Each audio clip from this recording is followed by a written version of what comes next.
I'm Anil Kumar, and in this video we will explore intercept form of linear equation. Well, this form of equation is written as x over a plus y over b equals to 1. Somehow this is not a very familiar form with most of my students, but I find this form to be very useful, especially in the cases when we are dealing with x and y intercepts. Now, why is it called intercept form? Well, from this equation, we can read the intercepts. What is the x-intercept? If I give you equation this form, x-intercept is at x equals to a, and the y-intercept is at y equals to b. Why is it so? To find x-intercept, you will equate y to 0, right? So let's figure it out.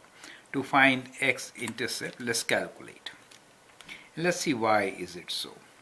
So let us say we want to find x-intercept from this particular equation.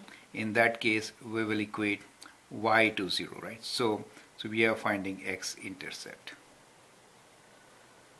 In that case, x over a plus 0 over b should be equals to 1, and then you just cross multiply and you get x equals to a, right? Because this term is 0. Similarly, if you have to find the y-intercept, then what?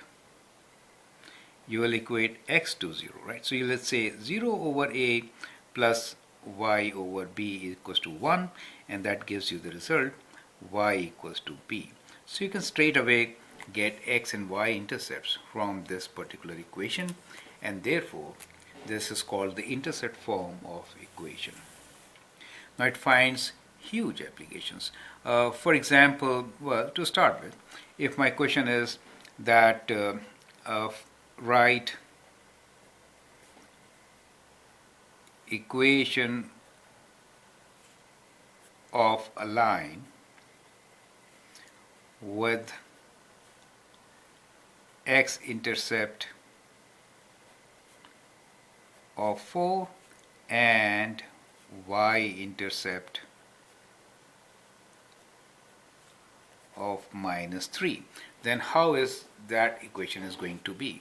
So if I use my intercept form of equation, it is kind of simple.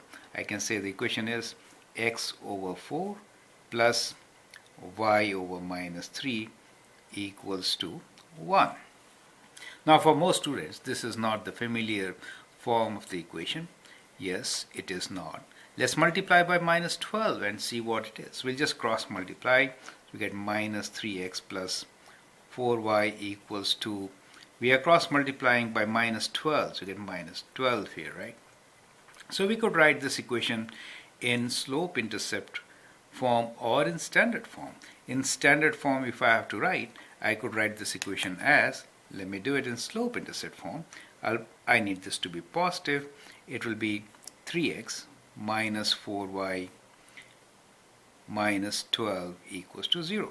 And if I have to write this equation in slope and y-intercept form, then I'll take it to the other side. So in slope and y-intercept form, I will write this as 4y equals to, bringing this on the right side, 3x minus 12, or y equals to 3 over 4x minus 12 divided by 4 is 3. That could be the same equation.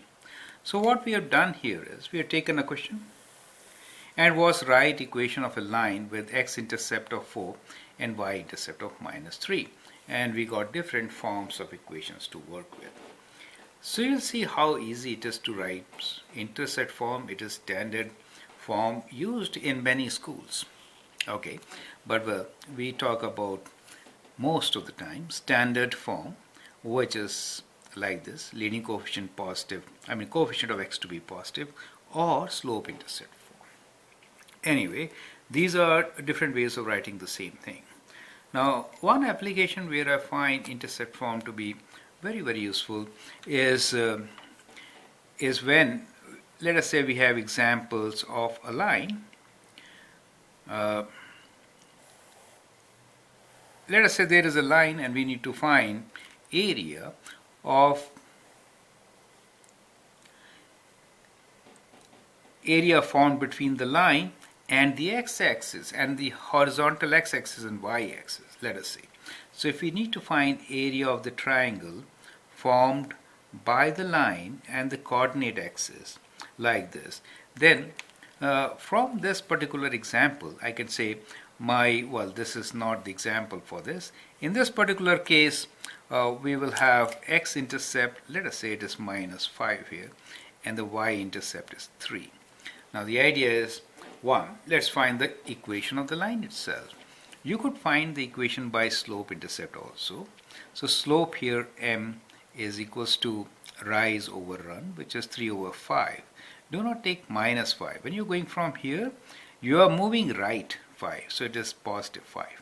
And you're going up 3, so that's also positive. And the y-intercept b is 3, right? And therefore the slope of the equation, you write 3/5 x plus b.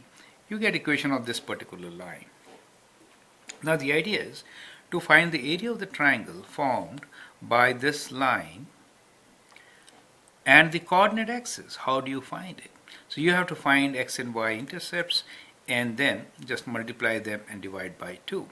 So in this case, area of this particular region will be half base times height, correct?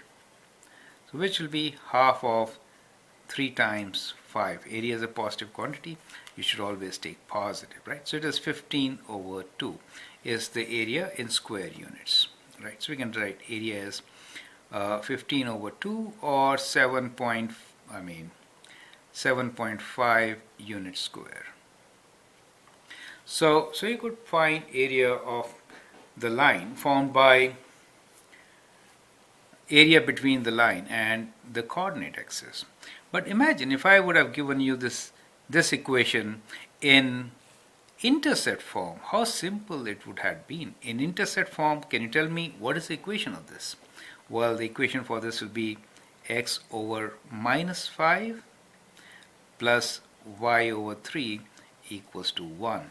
So, at times you can very easily write down equation of a line when you have a line given on a coordinate plane just by reading the x and y intercepts.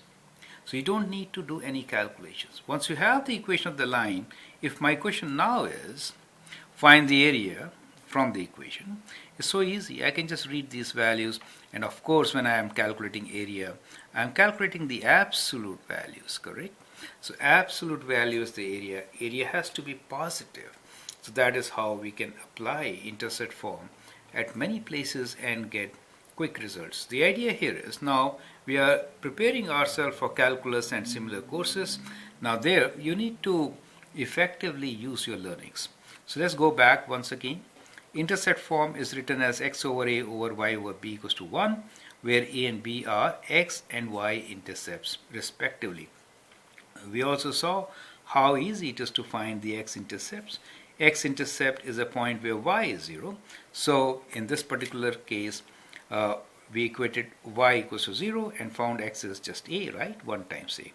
To find y-intercept, you have to substitute x equals to 0. We substituted and found y equals to b. Now we took a few examples. One is, of course, to write an equation of a line with given x and y intercepts.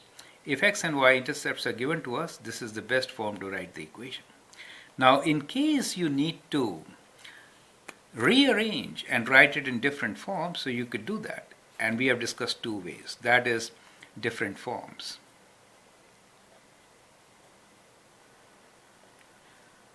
In this list of videos, we are doing different forms of all the equations, whether it is linear, quadratic, and likewise. So this is how you could translate your equation in intercept form into standard form. This is the standard form, correct? Or slope intercept form. These are few applications where if the question is given in intercept form, it is so easy to do. Do you understand? So that is how, we kind of compiled this video, and I think it helps you to move forward. Thank you and all the best.